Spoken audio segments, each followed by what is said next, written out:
Happy life with it. Hi friends, সবাই কেমন আছেন? আশা করি সবাই ভালো আছেন। আজকে আমরা সকাল সকাল বেরিয়ে পড়েছি নতুন একটি জায়গা ঘুরতে। নাম হচ্ছে নৃসিংহনাথ টেম্পল আর কপিলধারা ওয়াটারফলস। যখনই আমার হাজব্যান্ডের অফিস ছুটি থাকে আর মেয়ের স্কুল ছুটি থাকে, তো তখনই আমরা টুকটাক একটু বেরিয়ে পড়ি ঘুরতে। কারণ সম্বলপুর থেকে 150 থেকে 200 কিলোমিটারের মধ্যে অনেক ঘোরার জায়গা আছে, মানে সকালবেলা গিয়ে বিকেল বা রাতের মধ্যে ফিরে আসা মতন। তো সেরকমই আজকে একটা জায়গায় আমরা আজকে যাচ্ছি। চলুন জায়গাটি আপনাদের সম্পর্কে বলি, আর কেমন লাগলো সেটা জানাই, আর কিছু গল্প বলি।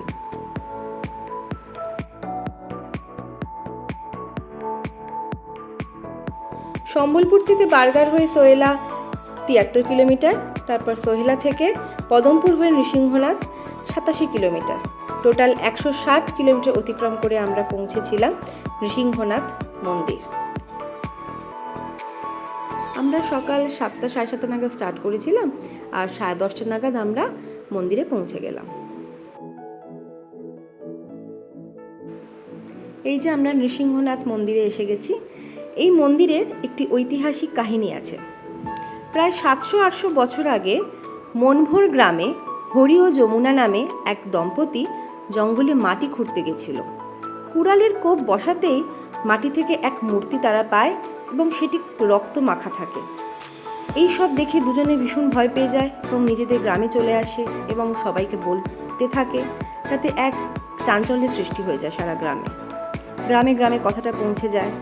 সেই সময় পাটনাগড়ের রাজা বৈজন সিং দুজনকে ডাকে এবং রাজাকে তারা সব কিছু খুলে জানায়। শুনে সঙ্গে সঙ্গে রাজা জঙ্গলে যায়, কিন্তু রাজা কিছু বিশ্বাস হয় না। জঙ্গল থেকে ফিরে রাতের খাবার খেয়ে তিনি শুয়ে পড়েন এবং রাতে তিনি ঘুমের মধ্যে প্রভু নৃসিংহনাথের স্বপ্নাদেশ পান এবং তিনি তার আদেশ পান যে তাকে যেন মার্জা রূপে পুজো করা হয়, আর উড়িষ্যার যে শিল্প ভাস্কর্য যা আছে সেই মতে তার যেন মন্দির তৈরি হয়। প্রথম দিকে এই মূর্তি পাথরের থাকে, পরে এই মূর্তিকে সোনা দিয়ে গড়িয়ে দেওয়া হয়। যখনই এই মন্দির পরিসরে অনেক বিড়ালের উৎপাত দেখা যায়, তখনই এখানকার মানুষ মনে করে যে হয়তো আসন্ন কোনো বিপর্যয়কে ইঙ্গিত করা হচ্ছে।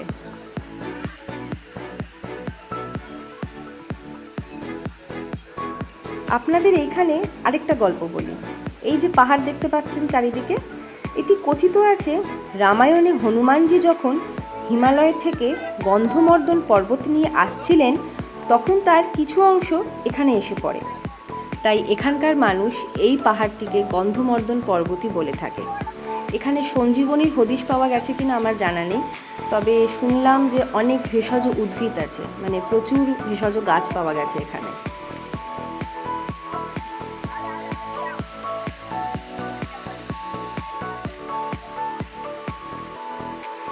এই যে ঝর্ণা দেখছেন, এই যে ঝর্ণা কোত্থেকে আসছে আমরা এখনো বুঝতে পারছি না।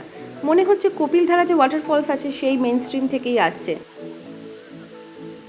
কপিলধারা রাস্তা খুঁজতে খুঁজতে আমাদের চোখে পড়ে কিছু প্রাচীন শিল্পকলা। শোনা যায় এদিকে একসময় বৌদ্ধ পরিব্রাজকদেরও আনাগোনা হয়েছিল এবং এগুলো তারই কিছু নিদর্শন।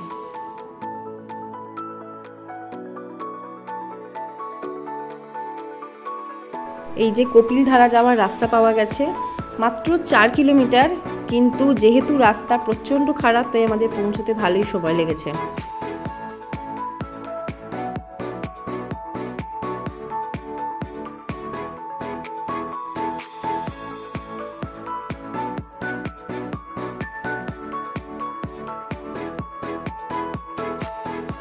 এই 4 কিলোমিটার হাঁটা পথেও আসা যায়, আবার 4 হুইলার 2 হুইলারেও পৌঁছে যাওয়া যাবে কপিলধারা ওয়াটারফলস।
এই যে আমরা পৌঁছে গেছি কপিলধারা, রাস্তা এখানেই শেষ, আর ওইদিকে যাওয়া যাবে না। আর দূর থেকে ঝর্ণার সাউন্ড আসছে, দারুণ লাগছে। দেখি কেমন লাগে, এবার যাই, একটু একটু করে হেঁটে হেঁটে পৌঁছাই। পুরো পাথরে ভরা জায়গাটা একদম।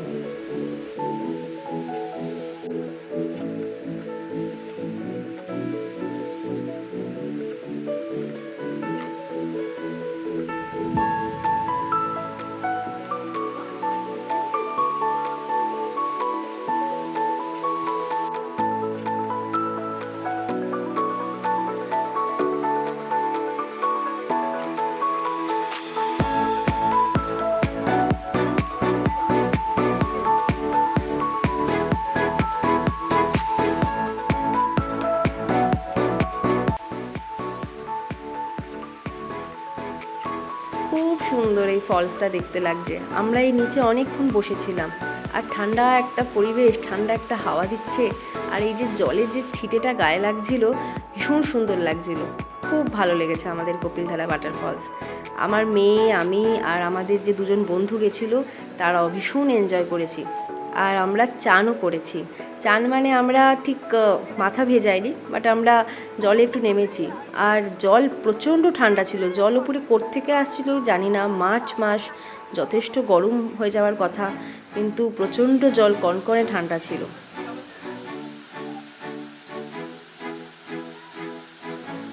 আমরা তো ওয়েস্টার্ন উড়িষ্যাতে থাকি, আর এই ওয়েস্টার্ন উড়িষ্যা জুড়ে খালি পাহাড়, জঙ্গল আর মহানদী, আর অনেক ওয়াটারফলস আছে। আপাতত আমরা দুটো ওয়াটারফলস এক্সপ্লোর করেছি, একটি কপিলধারা আর একটি খান্ধাধার। খুব শীঘ্রই আসবো খান্ধাধার ফলসের ব্লগ নিয়ে, সেটিও ভীষণ সুন্দর। আরও বর্ষাকালে আরও অনেক ফলস যাওয়ার ইচ্ছা আছে, কারণ বর্ষাকালে খুব বৃষ্টি হয় এখানে। উড়িষ্যার বৃষ্টির জন্য খুব বিখ্যাত উড়িষ্যাতে। আর তাতে কি হবে, ফলসে প্রচুর জল থাকবে। তো ইচ্ছা আছে আমরা যখন বৃষ্টি আসবে, বর্ষাকাল আসবে, তখন এই ওয়াটারফলসগুলো ঘুরতে যাওয়ার চেষ্টা করব। সবটাই সময়, সুযোগ আর মেয়ের পড়াশোনার উপর নির্ভর করছে।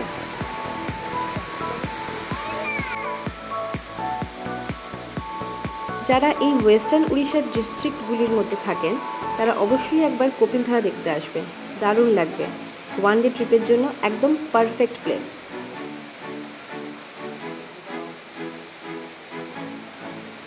আজ তাহলে ব্লগটা এখানেই শেষ করি। দেখা হচ্ছে খুব তাড়াতাড়ি নতুন ব্লগ নিয়ে। কেমন লাগলো অবশ্যই জানাবেন, আর ভালো লেগে থাকলে like, share and subscribe. Tata.